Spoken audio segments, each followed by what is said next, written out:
SS TV. Hi, welcome to SS TV. Bigg Boss ప్రపంచంలోనే popular show. ఈ షోకి సామాన్యులే కాదు, సెలబ్రిటీలు కూడా వెళ్ళాలని చాలా తహతహలాడుతూ ఉంటారు. అయితే సెలబ్రిటీలే ఇక్కడ ఎక్కువగా కనిపిస్తూ ఉంటారు.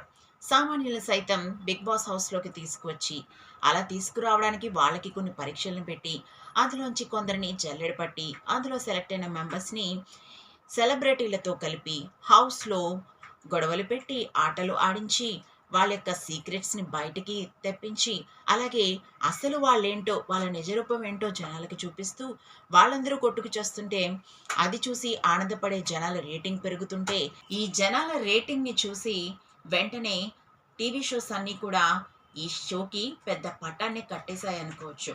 అయితే ఈ షోకి రావటం వల్ల ఎవరికి ఎంత బెనిఫిట్ అనేది ఈ వీడియోలో తెలుసుకుందాం. Bigg Boss show. ఈ షోకి క్రేజ్ యమ ఎక్కువ. అన్ని లాంగ్వేజెస్లోనూ బిగ్ బాస్ షోని ప్రజలందరూ ఆదరిస్తున్నారు. ప్రేక్షకులు ఎంతగానో ఆదరిస్తున్న ఈ షో అన్ని భాషల్లోనూ విజయవంతంగా టాప్ మోస్ట్ యాక్టర్స్తో హోస్టింగ్ జరపబడుతూ హ్యాపీగా నడుస్తుంది. అయితే దీనివల్ల కాంట్రవర్సీస్ కూడా చాలా ఎక్కువగానే వస్తున్నాయి. డ్రెస్సింగ్ కావచ్చు, అక్కడ వాళ్ళు బిహేవ్ చేసే విధానం కావచ్చు, అలాగే ఫేక్ ప్రేమలు కావచ్చు, ఏదేమైనప్పటికీ కూడా వాళ్ళకి ఎంత పాపులారిటీ వస్తుందో అలాగే కొంతమందికి అంత నెగిటివిటీ వస్తుంది. ఈ సీజన్లో మన రీతుకి వచ్చినట్టు అనమాట. అయితే కళ్యాణ్ సామాన్యుడిగా ఇంట్లోకి వచ్చి బీభత్సంగా ఫాలోయింగ్ని సంపాదించుకొని ఏకంగా కప్పుని కొట్టాడు. అయితే అంతకు ముందు సీజన్స్లో కూడా సామాన్యుడిగా వచ్చినటువంటి రైతు బిడ్డ కప్ని కొట్టాడు. అయితే ఆ తర్వాత అతనికి వచ్చిన కష్టాలు అన్నీ ఇన్ని కాదు, ఈ డబ్బును మొత్తం నేను రైతులకే ఖర్చు పెడతానని పల్లవి ప్రశాంత్ నోరు జారాడు. అయితే ఇంటికి వచ్చే క్రమంలో కూడా తన ర్యాలీకి విషయమై చాలా మంది రావడంతో పోలీసులు ఆయనని వేరే దారి నుంచి వెళ్లాలని చెప్పారు. అయితే ఇంత గెలిచిన తర్వాత జనాల నుంచి వెళ్లకుండా నేనెందుకు నెమ్మలంగా వెళ్తా అని తను అలా వెళ్ళటం వలన కార్పై ఓపెన్ టాప్లో తన నుంచుని వెళ్ళటం వలన అక్కడ ట్రాఫిక్కి అంతరాయం కలగటం వలన అతని మీద చాలా కేసులు వచ్చాయి. ఇంటికి వచ్చిన తర్వాత కూడా అతనికి మనశ్శాంతి లేకుండా పోయింది. ఎవరైతే సపోర్ట్ చేశారో ఆ ఛానల్స్ అన్ని కూడా ఆయన ఇంటర్వ్యూ ఇవ్వకపోవడంతో ఆయన మీద విరుచుకుపడ్డాయి, ఆయన మీద నెగిటివిటీని తీసుకువచ్చాయి. ఇది పల్లవి ప్రశాంత్కి మనశ్శాంతి లేకుండా చేసిందని చెప్పాలి. పల్లవి ప్రశాంత్కి శివాజీ సపోర్ట్ ఇచ్చినప్పటికీ కూడా పల్లవి ప్రశాంత్ పడ్డ కష్టం అంతా ఇంత కాదు.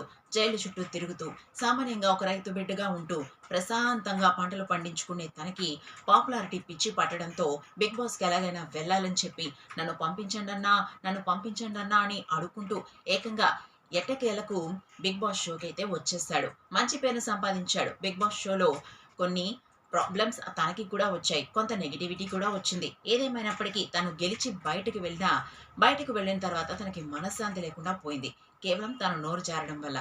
అలాగే అక్కడ లోపలికి వెళ్ళిన తర్వాత పాపులారిటీని మనము చాలా జాగ్రత్తగా కాపాడుకోవాలనే విషయం తర్వాత బిగ్ బాస్కి వచ్చే కంటెస్టెంట్స్కి గుణపాఠం అయ్యింది కూడా. అలాగే అంతకుముందు షోస్లో గెలిచిన వాళ్ళు అందరూ కూడా ఈవెన్ సన్నీ కావచ్చు, అభిజిత్ కావచ్చు, రన్నర్స్గా వచ్చిన వాళ్ళు, అలాగే టాప్ 5లో ఉన్న వాళ్ళు, వాళ్ళకు వచ్చిన క్రేజ్ని చూసి మైమరిచిపోయారు. వాళ్ళు సినీ ఫీల్డ్లో లేదా టీవీ ఫీల్డ్లో ఎక్కువగా పాపులారిటీ అవ్వాలని ఈవెన్ శివజ్యోతి ఇలాంటి వాళ్ళందరూ కూడా టాప్ 5లో ఉన్నప్పటికీ కూడా ఆ తర్వాత మంచి క్రేజ్ని తెచ్చుకొని వాళ్ళు షోస్ చేసుకుంటూ, షాప్ ఓపెనింగ్స్ చేసుకుంటూ, ప్రమోషన్స్ చేసుకుంటూ చాలా మంచి రాబడిని తెచ్చుకున్నారు. దాన్ని కొంత దాచుకొని చాలామంది ఇల్లు కట్టుకున్న వైనాలు కూడా ఉన్నాయి.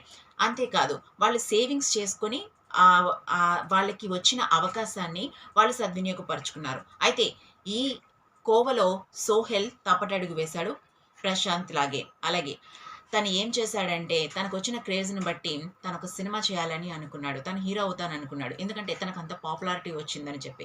అయితే సినిమా తీసిన తర్వాత తనకి చుక్కెదురైందని చెప్పాలి. సినిమా రిలీజ్ అయిన తర్వాత హాల్లో ఒక్క మనిషి కూడా లేరు. దీంతో సోహెల్ చాలా ఆవేదన చెందాడు. ఏమయ్యారా మీరంతా ఇంత క్రేజ్తో అన్న సినిమా తీయన్నా అని చెప్పి ఇంత నన్ను పైకి ఎత్తి ఒక్కసారిగా బయట పడేశారు కదరా అని చెప్పేసి సోహెల్ ఎంతో భావోద్వేగానికి గురయ్యాడు. అయితే షోలో ఉన్నది ఒక లెక్క, షో నుంచి బయటకు వచ్చాక ఒక లెక్క. మనం ఏంటనేది ప్రజలు ఒక్కొక్కసారి మనిషిని ఎక్కడో పెడతారు, అలాగే కిందన పడేస్తారు. కాబట్టి మనం జాగ్రత్తగా ఉండాలి. ఏదేమైనప్పటికీ కూడా కొంత క్రేజ్ వచ్చిందంటే దాన్ని మనం మన సేఫ్టీ కోసం జాగ్రత్త చేసుకోవడం, మన సేఫ్టీ కోసం సేవ్ చేసుకోవడం, మన సేఫ్టీ కోసం సంపాదించుకోవడం అనేది చాలా ముఖ్యమని అందరూ చెప్తున్నారు. అందులో అమర్‌దీప్ ముందుగా ఉన్నాడు. అమర్‌దీప్ చూసారు కదా! ముందు ఇందులో క్రేజ్ ఒస్తది. అయితే ఆ తర్వాత తగ్గుతూ ఉంటుంది. ఆ షోలో కనిపించాం కాబట్టి పాపులారిటీ పెరిగింది.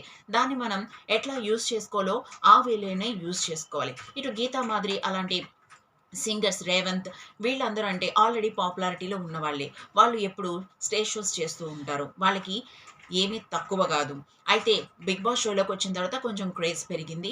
అలాగే వాళ్ళకి కావాల్సిందంతా వచ్చింది. వాళ్ళు వాళ్ళ పాత లైఫ్‌ని మళ్ళీ లీడ్ చేసుకుంటూ ఒక జోన్‌లో వెళ్ళిపోయారు. అలా కాదు సామాన్యులు గాని, ఇటు ఆల్రెడీ సినిమాలలో, సీరియల్స్‌లో నటిస్తూ ఫేడ్ ఔట్ అయిన వాళ్ళు గాని వచ్చారంటే, వాళ్ళు దాన్ని తీసుకొని ఎటువంటి ముందడుగు ఏస్తున్నారనేదే ముఖ్యం. అయితే వీళ్ళ 'పల్లవి ప్రశాంత్', 'సోహెల్' ఎటువంటివి ఫేస్ చేశారో, ఈవెన్ 'శివజ్యోతి' కూడా మంచిగా సెటిల్ అయినప్పటికీ కూడా 'గంగవ్వ' కూడా ఇల్లు కట్టించుకుంది.